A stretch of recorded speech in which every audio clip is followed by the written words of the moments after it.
the years, one of the things that I've had to deal with in ministry, in my own life, but also in dealing with women's ministry over the year, is the issue of forgiveness.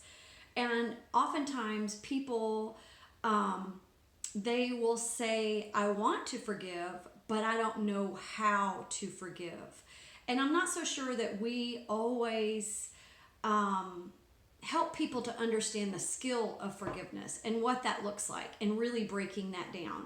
So one thing, whenever I'm walking someone through forgiveness, I always start with the fact that we are forgiven as a result of the finished work of the Christ and that of Christ and what he has done for us. So the first thing is knowing that we're already equipped to forgive, that as a believer, that we constantly come from the position of we just choose forgiveness daily. So even when Peter was encountering things, that daily, basically, he was told, you're going to have to forgive 70 times 7. And so it's every single day of your life, there could be an opportunity to hold from the smallest grudge to an incredible offense against someone. And the very first thing in forgiveness is we have to make a quality decision, not an emotional one, to forgive and let go of the debt that's been owed to you. You know, forgiveness is very costly.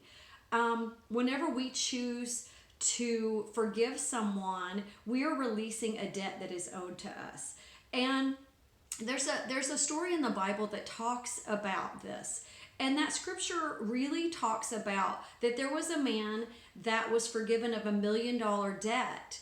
And God had forgiven him of 1 million offenses and things that he had done that he could have held against this man. And this man, after he had received this mercy, he saw a man that owed him pennies on the dollar. They were really, in comparison to what God had forgiven him for, they were really a minuscule in comparison to the $1 million debt that he owed. But you know what he did? He took this man and grabbed him by the throat and began to demand what was owed to him. I say grabbed him by the throat. Pretty much was demanding, you owe me something. You know, have you ever experienced that? Have you ever had someone owe you money and then they're mad at you? It's like, wait a second.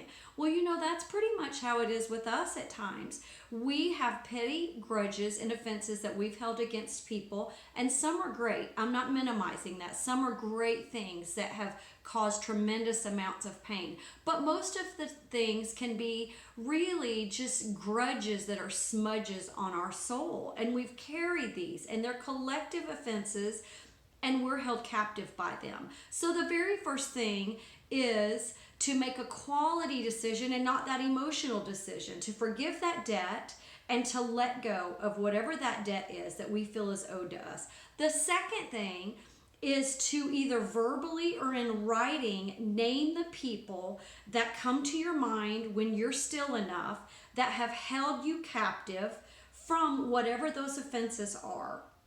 And even include yourself and God in this, because oftentimes I found people have released other people from debts and grudges and little things that they feel owed to them, but deep down inside they're either holding something against themselves or they have an offense that they've held against God because of either a great disappointment, something traumatic, or just something that devastated them.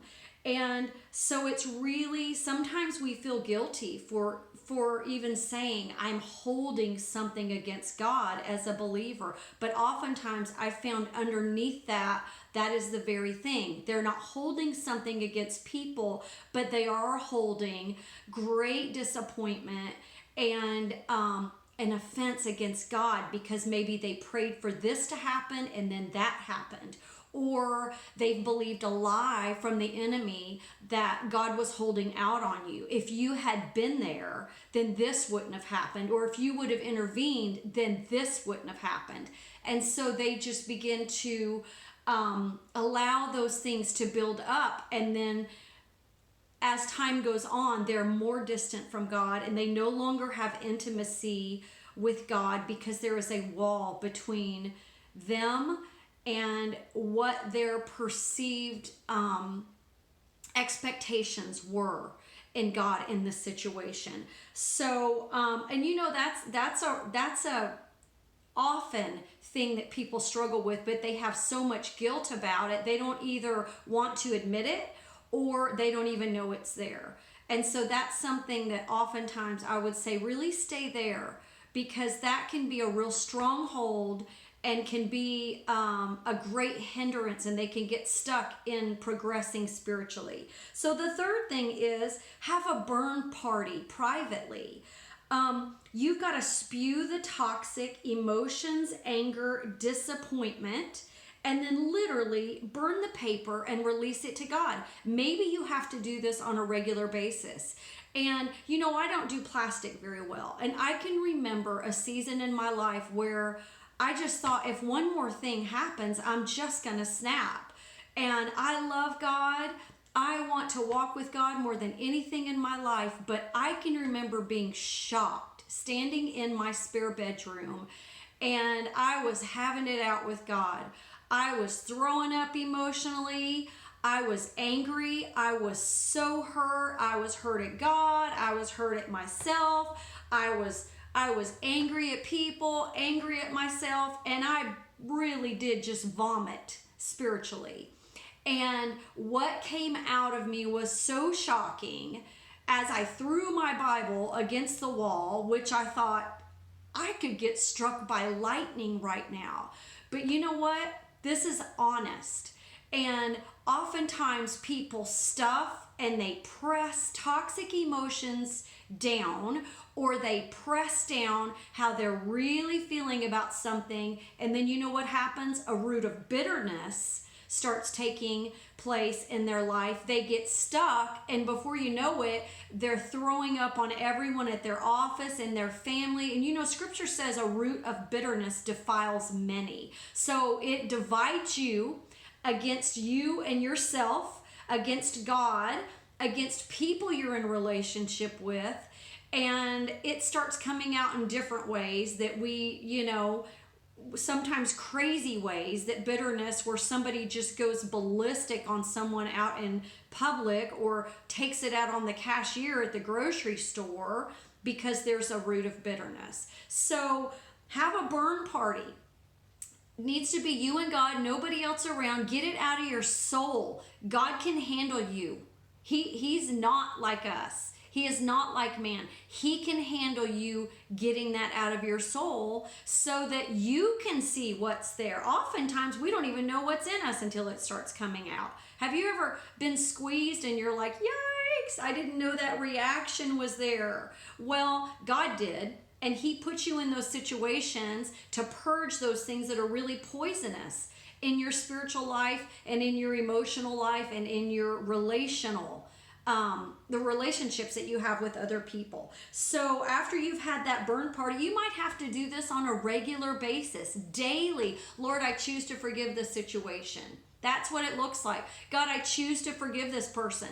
You may have offenses that people don't even know they did anything wrong to you. Or you could have great, devastating offenses that have cost you a lot. And so every day, God, I choose to forgive this person. I choose to forgive this situation that has devastated me so that healing can come. So the fourth thing is to let go of the need to know why. I don't know about you. I have an insatiable need to always understand things and to comprehend.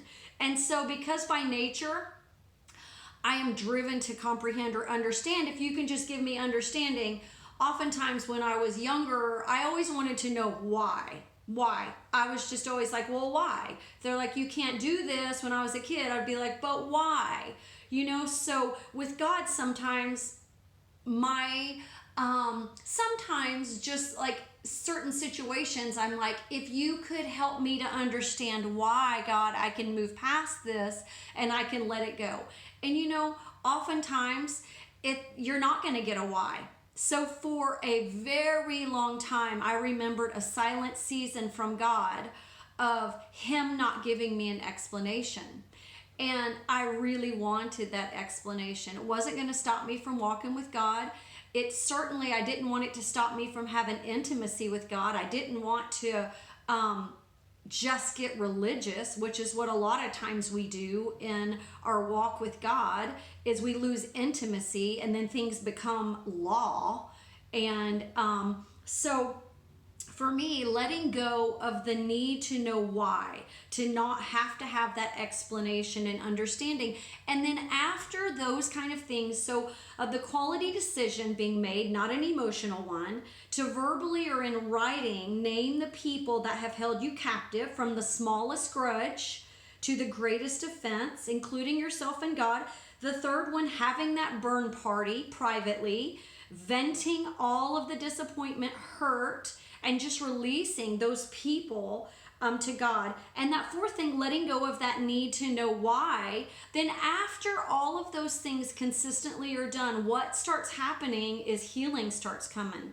Emotional healing, spiritual healing, so that you're not stuck in a cycle. And so that process of continually bringing those things before God, eventually, like Scripture says, now I'm not saying instantaneously, at times God sets us free. More times than not, though, it is a process of healing and restoration as that forgiveness is continually laid as a foundation. So don't get discouraged if you're stuck or you're in process of that forgiveness. Sometimes as believers and even in ministry, we kind of tell people, just forgive, like a blanket statement. We'll just forgive them. We'll just let it go. You know, I'd love to say that things are so black and white. They're not. There's a whole lot of gray. And when someone steps into the 38th chapter of your life and they're judging you, or they just give you the formula, you know, the Scripture formula, we'll do this and do that, and here's the Scripture, and be on your way. What? I've had that done. That doesn't work, people. It does not work. If you're going to walk with somebody, walk them through the process. So give yourself some grace, because God gives you a lot of grace. And for all the love of God and everything, holy, be real.